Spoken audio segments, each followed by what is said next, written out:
তোমার বাবার এটা দরকার হয়, ওটা দরকার হয়, এটা খাবে না, ওটা খাবে না। তোমার মেয়ের খেয়াল রাখবো নাকি তোমার বাবার সেবা করবো? আচ্ছা শোনো, এই যে মহিলাদের এখানে কার কার নতুন বেডশিট লাগবে এটা খেয়াল করছো? জি স্যার। আর কয়েকটা মনে হয় মশারিও লাগবে। জি স্যার। হ্যাঁ, আর শোনো, এই যে এইখানে পুরুষদের এখানে একজন নতুন বয়স্ক ভদ্রলোক আসছে, খেয়াল রাখো ওনার জন্য কোনো সমস্যা না হয়। ঠিক আছে স্যার। বুঝছো? আর দুপুরে সবাই খাওয়া দাওয়া করছে তো না? জি স্যার, সবাই খাওয়া দাওয়া। আচ্ছা, তাহলে তুমি রাতের খাবারটা মাগরিবের আগে আগে রাতের খাবারের পুরো আয়োজন শুরু করে দাও। ঠিক আছে, যাও তাহলে। কোনো প্রবলেম যাই দেখবা আমারে জানাবা।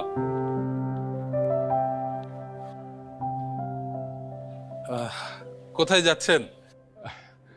বাবা, আপনাদের এখানে নতুন এলাম তো ভাবছি বৃদ্ধাশ্রমটা একটু ঘুরে দেখি, দেখা যাবে তো?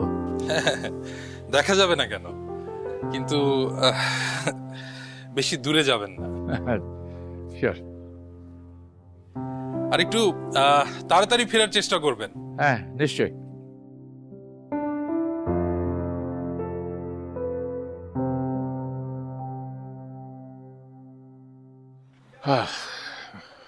আপনি তুমি জাকির হোসেন, কারমাইকেল কলেজের 33 ব্যাচ?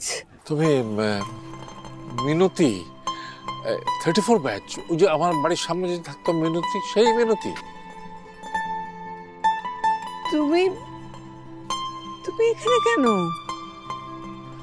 আমার ছেলে আমাকে বৃদ্ধাশ্রমে রেখে গেছে। তোমার ছেলে তোমাকে এখানে রেখে গেছে কেন? কেন? আম্মা মাম্মা, কালকে যে তুমি একটা খেলনা দেখছিলে না, ওইটা আমার কিনে দিবা? অবশ্যই কিনে দিব। কিনে দিব না কেন বাবা? যাও, তুমি যা পড়তে বসো, আমি আসছি। তোমার সাথে আমার একটা জরুরি কথা আছে। বলো। তোমার আব্বা আজকে কি করছে তুমি জানো? কি করেছে? সে হাঁটতে হাঁটতে পাশের ফ্ল্যাটে চলে গেছে। সেখানে যায় তাদের সাথে নানা ধরনের পেঁচাল শুরু করে দিচ্ছে। তারা তো বিরক্ত, দিন দিন শিশুদের মতো আচরণ করতেছে তোমার বাবা। দেখো, মানুষের বয়স বাড়লে তারা তাদের সমবয়সী মানুষের সাথে কথা বলতে চায়। আব্বার সমবয়সী মানুষ তো আশেপাশে ফ্ল্যাটে নেই, তাই হয়তো উনি অন্য কারোর সাথে কথা বলতে গেছে। আশেপাশে ফ্ল্যাটে নেই তাতে কি হয়েছে? যেখানে আছে সেখানে রেখে আসো। বুঝলাম না তোমার কথা। তুমি সারাদিন অফিসে থাকো, তোমার বাবার এটা দরকার হয়, ওটা দরকার হয়, এটা খাবে না, ওটা খাবে না। সে এইদিকে চলে যায়, ওইদিকে চলে যায়, পাশের ফ্ল্যাটে চলে যায়, রাস্তায় চলে যায়। তোমার বাবা গোসল করলে তার কাপড়টা আমার ধুয়ে দিতে হয়। আর তোমার মেয়েকে স্কুলে দিয়ে আসতে হয়, তাকে নিয়ে আসতে হয়। তোমার মেয়ের খেয়াল রাখবো নাকি তোমার বাবার সেবা করব? আমি এত কাজ একসাথে করতে পারবো না। তুমি তোমার বাবাকে বৃদ্ধাশ্রমে রেখে আসো। কি বলছো কি তুমি? কি বলছি বুঝতে পারতেছো না? পাশের ফ্ল্যাটে ভাই ভাবি দুজনেই জব করে, তাদের বাবাকে তো বৃদ্ধাশ্রমে রেখে আসছে। তোমার কলিগ রাসেল ভাই, তার বাবাকে তো বৃদ্ধাশ্রমে রেখে আসছে। তাই বলে আমিও আব্বাকে বৃদ্ধাশ্রমে রাখবো? আম্মা মারা গেছে 1 বছর হয়নি।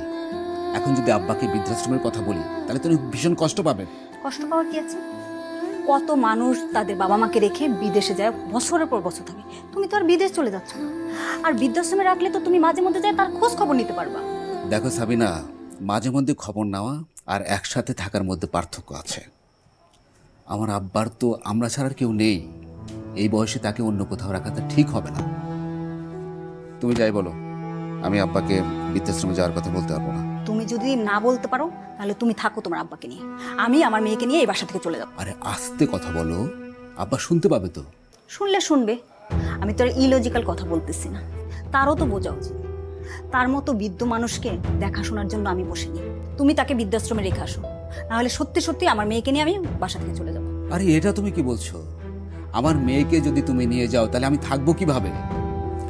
আমার কাছে আমার আব্বা যতটুকু গুরুত্বপূর্ণ, তুমি এবং আমার মেয়ে ঠিক ততটাই গুরুত্বপূর্ণ। আমি গুরুত্বপূর্ণ হিসাব করতে পারবো না। তোমার বাবা যদি এই বাসা থাকে তাহলে আমি থাকবো না। তুমি ডিসাইড করো, তুমি তোমার বাবার সাথে সংসার করবে নাকি আমার সাথে সংসার করবে। আমার সাথে সংসার করতে হলে তোমার বাবাকে তুমি বৃদ্ধাশ্রমে রেখে আসো। চুপ করে আসো কেন? এখন বৃদ্ধাশ্রম অনেক উন্নত হয়েছে, সেখানে রেখে আসলে তার বয়সে অনেক লোক পাবে, সে সেখানে ভালো থাকবে, তার ভালো সময় কাটবে। তুমি কথা বলো তোমার বাবার সাথে।